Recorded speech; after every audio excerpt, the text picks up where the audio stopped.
अस्सलाम वालेकुम। Cabinet secretariat establishment division ने 2 सितंबर 2022 को यानी आज के दिन अमेंडमेंट की है सिविल सर्वेंट प्रमोशन रूल्स में बीपीएस 18 से लेकर बीपीएस 21 के लिए। और इन रूल्स को कहा जाएगा amendment in civil servants promotion BPS 18 to 21। इसमें कुछ अमेंडमेंट प्रपोज की गई।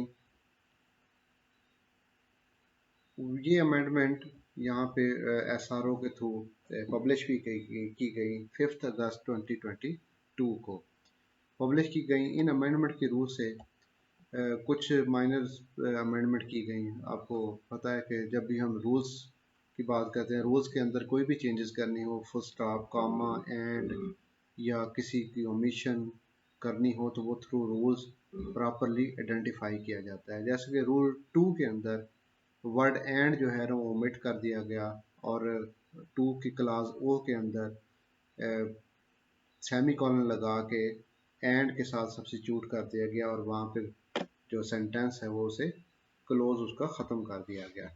इसी तरह रूल 2 के सब रूल 3 के अंदर क्लास ओ के अंदर अमेंड की गई और एक नई क्लास ऐड की गई पी के, यानी रूल नंबर 2 सब रूल 3 का पी जो है उसके अंदर एक स्पेशल वेटिंग एजेंसी का लफ्ज़ इस्तेमाल किया गया है कि वो एक एजेंसी है जो कि प्राइम मिनिस्टर के अप्रूवल से नोटिफाई की जाएगी, जिसका काम ये है कि वो वेरिफिकेशन करेगी और स्क्रीनिंग करेगी उन ऑफिसर्स की जो कि प्रमोशन के लिए कंसीडर किए जा रहे हैं। इसी तरह रूल 4 और उसका सब रूल 4 के अंदर एक नया सब रूल ऐड किया गया है 5 के नाम से कि सेंट्रल सिलेक्शन बोर्ड जो है वो बाकी जो भी इंफॉर्मेशन कलेक्ट करेगा वो इस इंटेलिजेंस रिपोर्ट को जो कि SV special vetting agency report देगी उसको भी वो कंसीडर करेगा। इसी तरह रूल 18 के अंदर उसके सब रूल 3 के अंदर एक वर्ड एंड ओमिट किया गया और फिर एक फुल स्टॉप को ख़त्म करके एंड यूज़ करके एक नई क्लास ऐड की गई है जी से।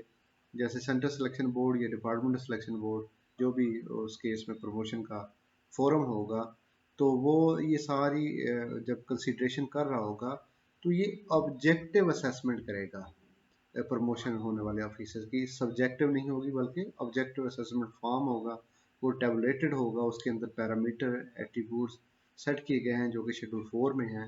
उनके मुताबिक वो उन लोगों की असेसमेंट और प्रमोशन के लिए कंसिड्रेशन करेगा। इसी तरह सब उसके शेड्यूल 4 के अंदर एक लिखा गया कि for the heading objective assessment by the central department selection board the heading objective assessment form to be signed by all the members including the chairman and the secretary of the CSB or TSB after their assessment उसे substitute कर दिया गया इसके साथ के after the expression overall category और खाली जगह उसको बताया कि कौन सी कैटेगरी होगी। The following shall be added namely उसके नोट्स हैं the form shall be circulated among all the members of the board. और जब ये केस कंसीडर किए जाएंगे जो बंदा उसको करेगा हायर स्केल के लिए प्रमोशन के लिए कंसीडर किया जा रहा है वो डेलिब्रेशन के बाद वो रिकॉर्ड करेगा वो अपने कलेक्टिव जजमेंट को जो कि क्लास डी ऑफ सब रूल 3 के तहत होगी रूल 18 का। और कलेक्टिव विजडम के आगे वो लिखेगा ऑब्जेक्टिव असेसमेंट के अंदर और अपने सिग्नेचर भी करेगा अप्रोप्रिएट प्लेस के ऊपर। अच्छा, इसमें ये कहा गया कि अगर ये कलेक्टिव जजमेंट ना हो, कलेक्टिव एग्रीमेंट ना हो तो फिर तमाम बोर्ड के जो मेंबर होते हैं वो उसकी इंडिविजुअल जजमेंट करेंगे और कलेक्टिव जजमेंट अगर उसके सामने वो लिखेंगे उस असेसमेंट फॉर्म के अंदर हर मेंबर अपना सेपरेटली अपनी असेसमेंट देगा और अपने साइन करेगा उस ऑब्जेक्टिव असेसमेंट फॉर्म के। उसके बाद तमाम मेंबर जब ये असेसमेंट कर लेंगे तो उसकी एवरेज का एक तरीकाकार ड्राइव किया गया है कि वो उन तमाम मार्क्स की एवरेज ले लेगा, यानी मेंबर 1 के जो नंबर हैं, मेंबर 2 के नंबर हैं और जितने भी मेंबर होंगे उस डीएसबी में या सीएसबी में और वो टोटल नंबर पे डिवाइड कर दिया जाएगा। तो इस तरह से उन मेंबर्स की असेसमेंट होगी उसके ऑब्जेक्टिव फॉर्म पे होगी। तो ये अमेंडमेंट की गई थी और उसके बाद आज ये जो है वो फाइनेंस एस्टेब्लिशमेंट की वेबसाइट पे उसे पब्लिश भी किया गया। एसआरओ ये 5 अगस्त 2022 को इशू हो गया था, लेकिन फाइनेंस ने आज जो है उसका ऑफिस मेमोरेंडम इशू कर दिया है।